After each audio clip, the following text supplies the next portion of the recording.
welcome again to the Lancaster Catholic Campus Ministry podcast for this Friday episode.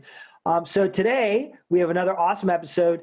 There's no trivia. Father Arena and I will not be involved in some kind of throwdown where I have to guess like how many hairs on his head or in his beard. That's a good question. I'm going to save it for next time. You had to say that with yes. It's like whatever. So, but today, as usual, we have our Associate Director for Campus Ministry, Ms. Sobalski, here with us. Hello, Ms. Sobalski. Hello, hello. And our chaplain, a.k.a. our Padre Pio stand-in, Father Arena. Hello, Father. And our guest today is Father Matt Canon. Hello, Father. Hello. Thanks for having me, guys.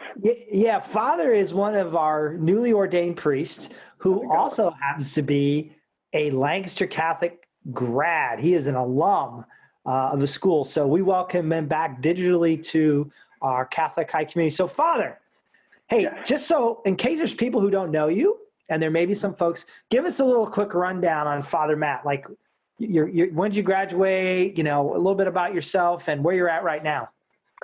Sure. So I am a proud grad of Lancaster Catholic, class of 2009. I was ordained to the priesthood this past June. I've been a priest for, it's almost coming up on a year now. It's great how fast that year flies. A little bit about myself. I've lived in Lancaster since I was 8. I was born in Philadelphia, lived in South Jersey till I was 8. And then my family and I, we moved up to Lancaster, and we've been here ever since. A little bit about my vocation story was that I first felt the call to the priesthood when I was around 10. I was at St. Leo's school in Lancaster, my home parish, and really felt the call for the first time, even when I was that young, to really do something special with my life. God was calling me to serve, and for me, it was always I was always just amazed at what the priest did at Mass. Like, even every time he stood up and sat down in his big fancy chair, or every time he went to go preach from the pulpit, or even when he gave the blessing, I thought that was the coolest thing in the world.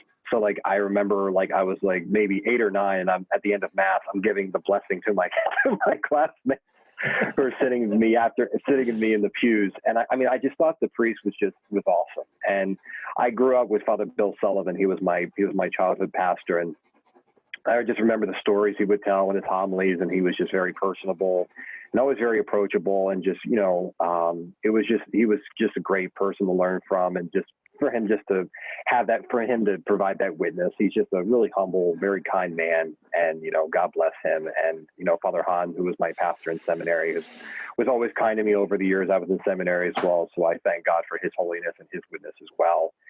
And as I went through high school, I went through Lancaster Catholic. My best friend in high school, still to this day, is Mr. Darren Camp. He and I were, That just blows my mind. I'm just, he is a hoot. I know, seriously. He still cannot call me by my first name. Like, he calls me. Yeah. I said, Stephen, you've worked here for I don't know how many years. You don't have to call me Mr. Bamert. Because he was a student with, I was like, come on. And he's like, I can't do it. You're Mr. Bamert. I was like, dude, bro, we've been friends for over 10 years. You can call me Matt. And he goes, okay, Father, thanks. Shout out to Darren Camp. It's awesome. Shout out to Darren Camp if he's listening to this. If he's not listening to it now, somebody will have him listen to this after the fact. But, him and I were best friends in high school. And at the time, him and I were really thinking about, we're just starting priesthood together, actually, at the same point. We actually went to Quabatus days together for a few years, and we actually were looking at a couple of colleges outside of seminary to go to.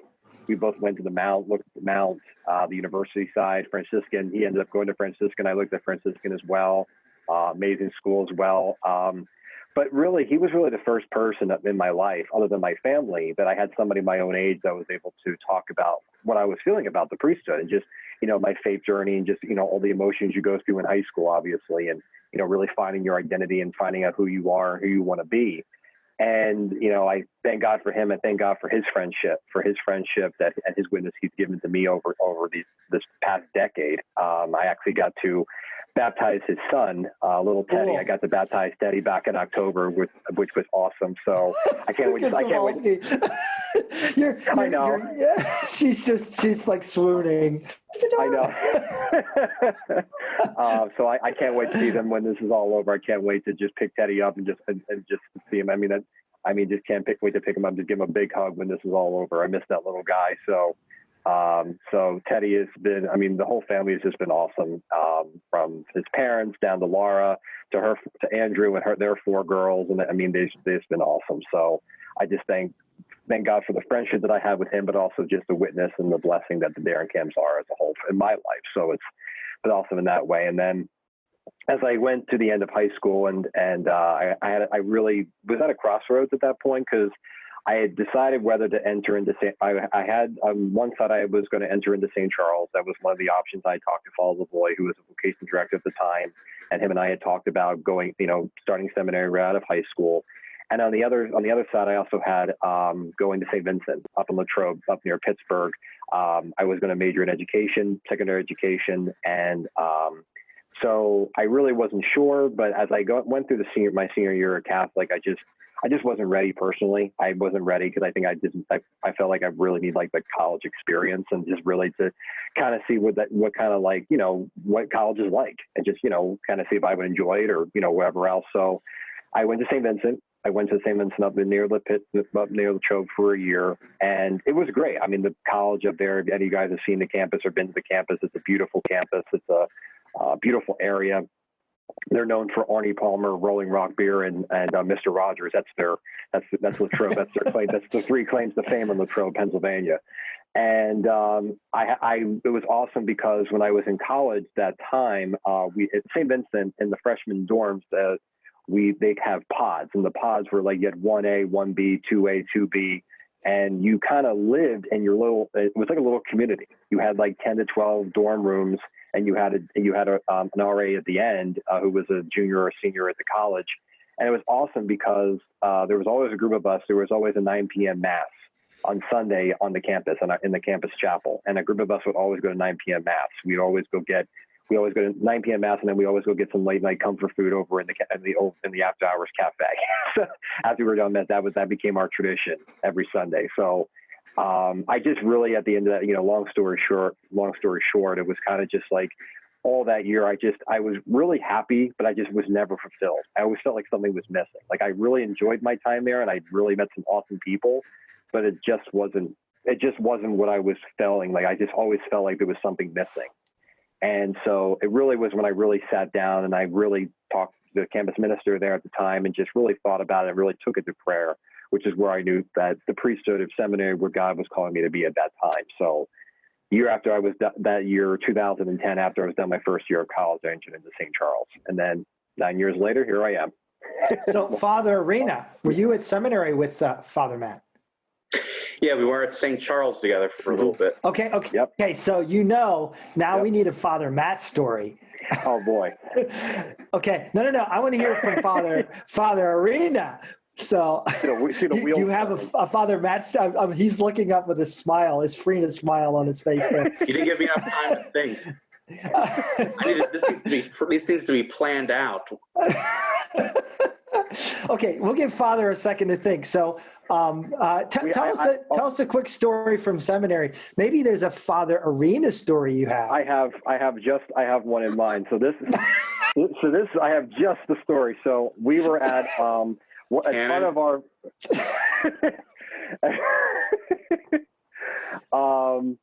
it was where as part of the seminary formation, we went on a farm and we worked on a farm for a summer. And I remember we part of the farm experience was when we first got there. I guess we had to submit to Follow the Boy like different recipes or different stuff that we had to present to him ahead of time. And if we didn't, we had to do like a certain number of burpees or push-ups or whatever it was. And I believe it was like Father Arena who didn't have his recipes, his notes or whatever. So I think we had like to do 5 extra burpees for every non-recipe. Father Arena did not. And And the best part was that Father LaVoy went from recipe to recipe one by one. So he kept us in suspense whether or not we were going to do 25, 30, 35, whatever the number of burpees we did. But the farm experience, that was an experience and a half right there, working on a farm for a summer. But Okay, yeah, now I'm trying to think. So of let me Father clarify Arena. that for a minute. Go ahead. It wasn't me, dude. It was Hartung and Miller. Oh, Because I was furious that I was being punished for the fact that I did nothing wrong. There was group punishment. He said it was you. He said it was you. No, dude, it was day one. Yeah. LaVoy knows. I am trying to imagine, Father Arena, you working on a farm, which I can maybe see that. Thanks, but Mr. you doing you doing exercise. I'm just, it's a struggle. Well, no punches on this podcast, I'm telling you. So has something come to your mind now about Father Matt Canon from seminary days? Honestly, nothing tremendous I can think of, but we've got plenty of stories of our time there. Yeah, that's great. Yeah. And I've noticed that talking to other priests too that, and it's not universal. I mean, obviously you have a big group of guys, big group of any group of people. Take Flagster Catholic for instance.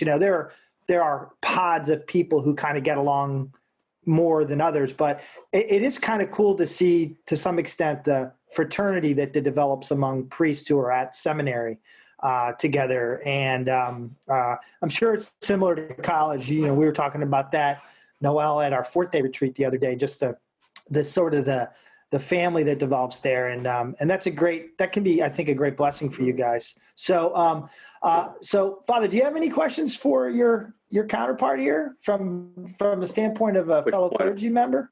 Father Arena, I'm sorry. Father to which father? Come on. Yeah. Father Arena to Father Matt. Yeah. So what have you been encountering in your own particular ministry in terms of challenges? I mean, obviously all of us have some similarities insofar as we don't have people coming to mass. We don't have all this stuff, but it's like, in your own particular experience, what have been some of the challenges of this whole situation? I would say probably the biggest adjustment I've had to make is trying to just that seminary to priesthood, rectory living.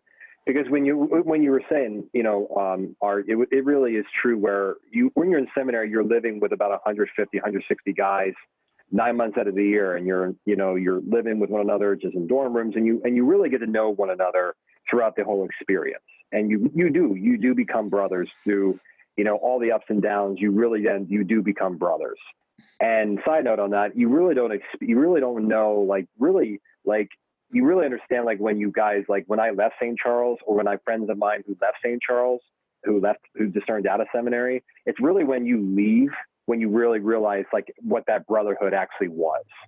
For me, you didn't really realize, how strong that brotherhood was until you actually physically were not together anymore. And that honestly is just when we come back together for different events, that's when we reminisce and we just realize all those moments that we shared together, it's true. We did become a brother. We did become family. We did become brothers through that experience.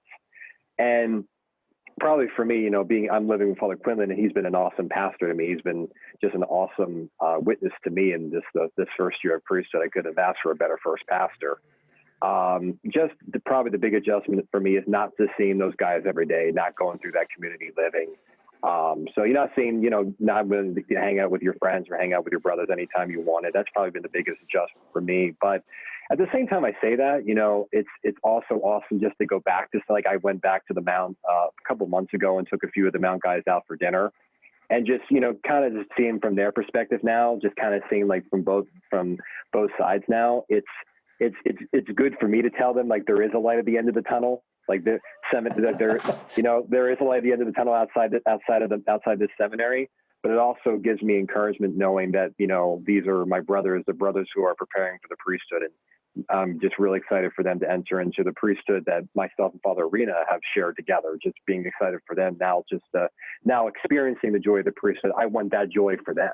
And that's something that I really feel as well. That's awesome. So Noelle, any questions for your fellow alums? I'll throw this one out there for you, I guess. Is there a certain aspect that you can really take from your time at Lancaster Catholic that kind of, I don't know, helped in your discernment or helped in seminary or helped now being a priest for almost 1 year? Watching the Chronicles of Narnia in Kathy Alton's class while she graded our binders, I would say. No. That's awesome. How that helps. Did you do that, Noelle? I didn't get to do that. I don't change that. I didn't get to do that. And junior honors religion, she would grade our binders, and while she would grade our binders, we watched the Chronicles of Narnia. What? While she was in the back grading binders. The old British series on videotape. Was it the old British series? Or was it the newer movies? The newer movies, yeah. The newer movies. Oh, the newer movies, yeah. Okay. Mm-hmm. Okay. I took honors junior year theology with Mrs. Alton too, and we did not get that. You were robbed.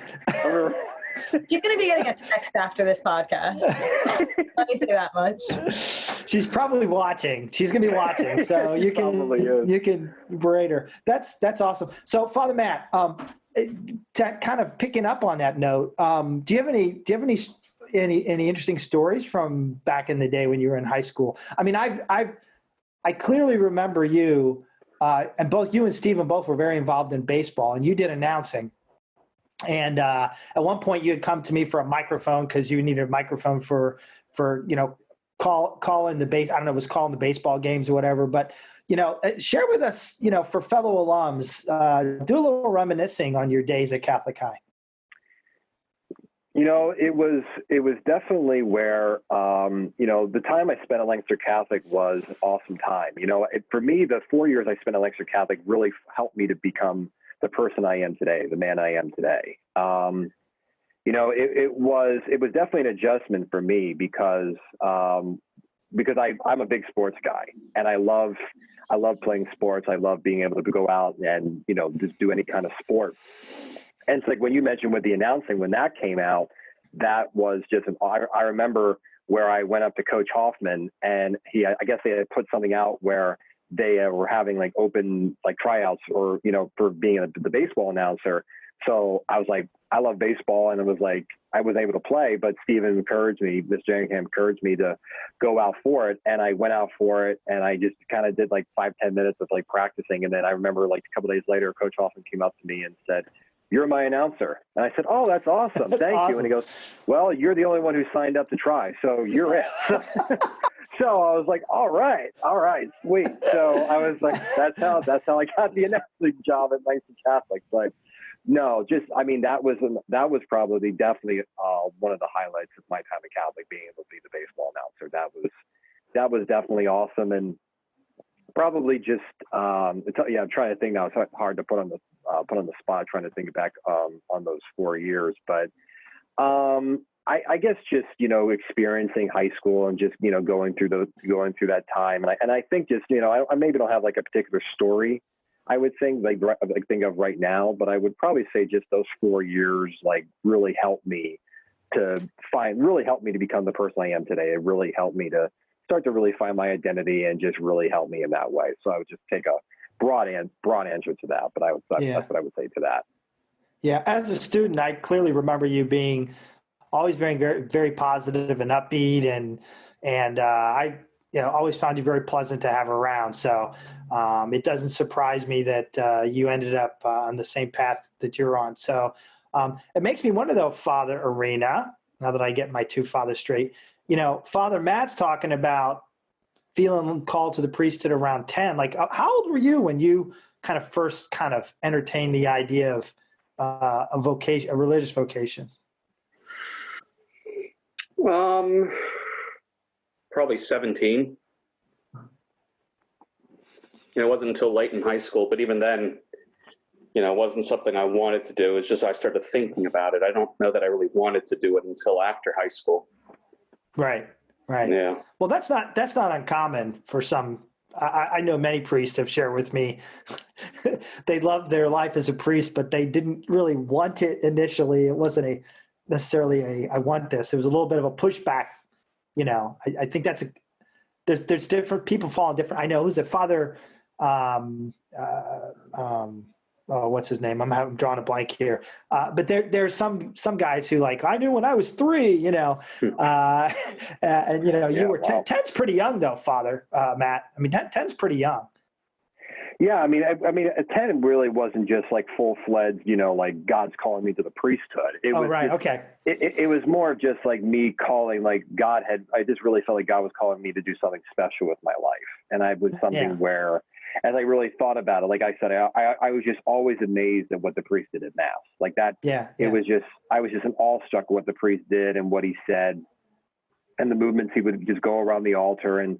You know, to me, it was just something where it was like, it was just kind of like watching a celebrity. Like I remember like 10 years old, like watching a celebrity, like on the altar. Like that's what I felt like at 10. And then that's something that was always special. Interesting. Talk about. Yeah.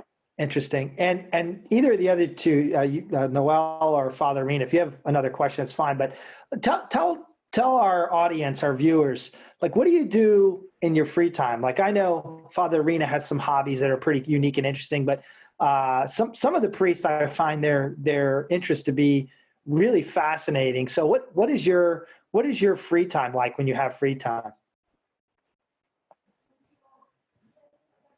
Sports? I mean, do you just playing sports? Do you have, you know, painting, music? Like what do you do in your free time? You're thinking? You, Canon. Canon, Father Canon. Yes, I said Father. Yeah, Father Matt. That was a Father Matt question. Oh, I'm sorry. I thought you said Father Arena or Father. No. I said I know Father Arena has some interesting hobbies, but Father Matt, I'm asking you, like, what do you do in your free time? Hear you right. No, that's okay. Probably like watching and playing sports. I'm a huge Philly fan, diehard Philly fan. Watching the Phillies, going to Citizens Bank, going to the Link, watching the Eagles.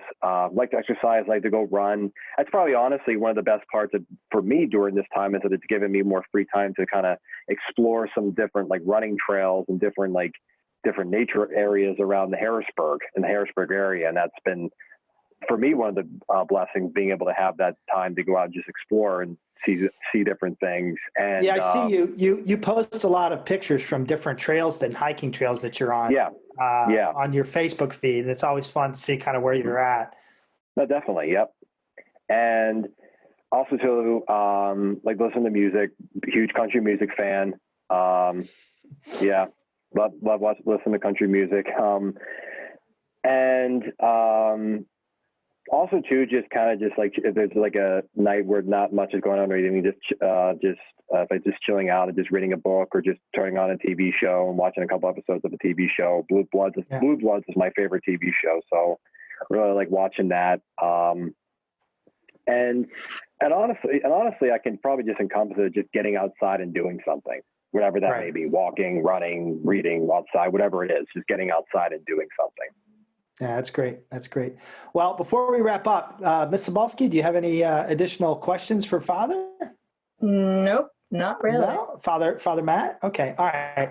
Well, excellent. Well, thank you so much, Father Matt, for joining us Of course. today. Thank you for having me. It's always good. I love having priests on because it's a nice way for people to get to meet those men who we count on so dearly for so much. And then alums too, you know, just seeing we have produced such fantastic alumni at Lancaster Catholic. And I think for a while, Catholic High, we had like 7 guys in the seminary at one point, I think.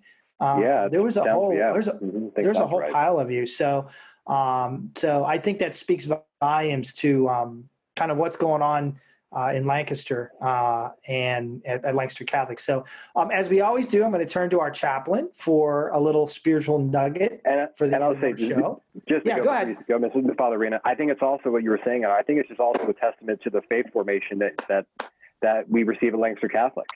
I think the fact that, you know, Lancaster Catholic is a place where that the students can express themselves openly. They're able to come into the Campus Ministry Center and talk to you or Noel or Father Arena and just being able to just share their faith openly and not being afraid to talk to someone one-on-one, or just talking with their friends. So I think you see that, just what you're saying with the numbers and everything. I just think you see just, kids who are coming from Lancaster Catholic, or even not coming from, this particular, in this case, Lancaster Catholic. I just think that, Lancaster Catholic, even when I was there, it's just always created an environment where you always wanted to go talk to someone. You would be more than welcome to, the door is always open to have a conversation about the Catholic faith. So I think that's a testament to you guys and the efforts that you guys are doing at Lancaster Catholic. So thank you for that as well. Oh, no, thank you. We appreciate that, that affirmation. And while not perfect all the time, I think we do work pretty hard at developing an atmosphere where, you can come and talk. And I don't know if you know this or not, but Father Arena has been offering spiritual direction to students and staff till we were kicked out of the building, and for the last year and a half. And Father, it's been very successful, hasn't it, Father Arena? Yeah. Yeah, so, it's been very good. So we were really excited about that opportunity. So as we wrap up this episode, Father Arena, could you give us a little something to think about over the weekend? Okay. Yep. Well, we're still in the midst of the Easter season, of course. And that's one of those things where sometimes when you get to like the 5th Sunday of Easter, the 6th Sunday of Easter, the sense like, okay, come on, I get it. Jesus rose from the dead. It's like, but there's a reason why there's 40 days for Lent, but there's 50 for Easter. It's a much longer celebration. And it's not because trying to, so to speak, beat a dead horse, but that there's always so much more to plumb. The depths of the mystery of what Christ has done for us is endless, really. And the riches that he's won for us are endless. This is a time for us to try to take a look at the mystery of the resurrection from new and different ways. One way I've heard it described before is like if you're going to look at like a statue, right?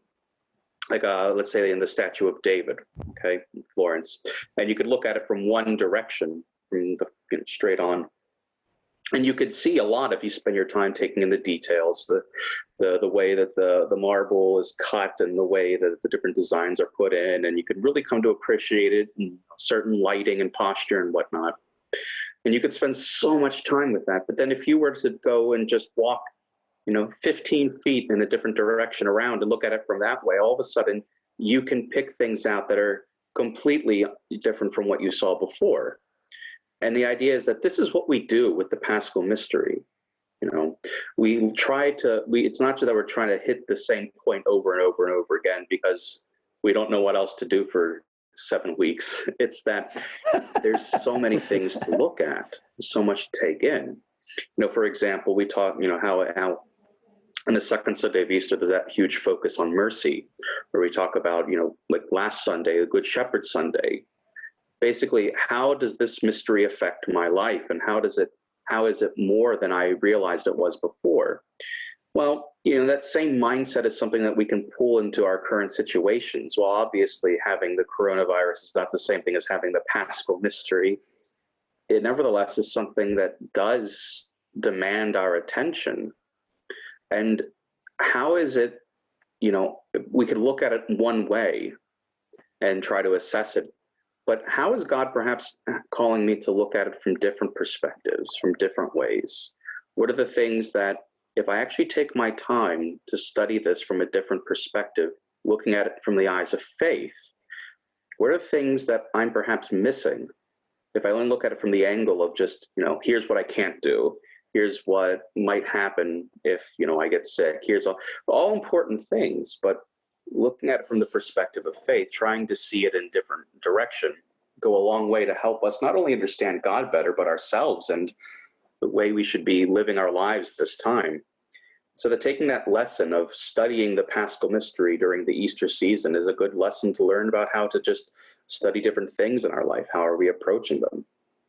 And realizing that there's perspectives on these things that go far beyond our immediate firsthand, thought.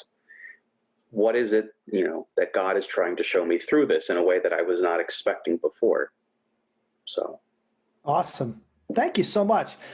So before we get to our closing credits and announcements, why don't you give us and all those viewers watching a final blessing for the show? How about Father Matt does that? He's our guest. He's a priest. Okay, I didn't know about the protocol here, so we'll let you're going to let Father Matt. That's awesome. So you rock it, Father. All right. The Lord be with you. And with your spirit. Your spirit. May Almighty God bless all of you and everyone at Lancaster Catholic in the name of the Father and of the Son and of the Holy Spirit.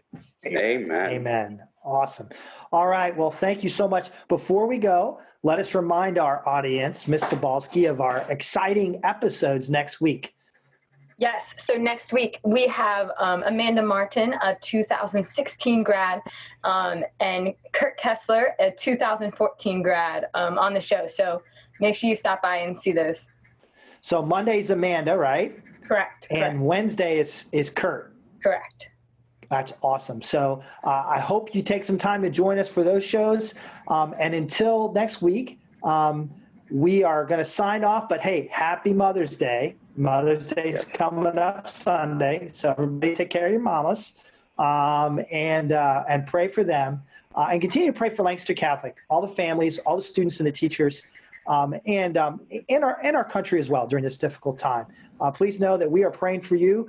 There is an opportunity for you to request a prayer intention. If you go to our website, there's a link where you can fill out a form, and our prayer team would be happy to pray for you and your family. So once again, thank you, Father Matt, Father Arena, as always, and the lovely, gracious Miss Noelle Sobalski. Until we see you next week, this is Art Bamert Jr., Director of Campus Ministry, signing off for the Camp Men podcast for Friday, May 8th.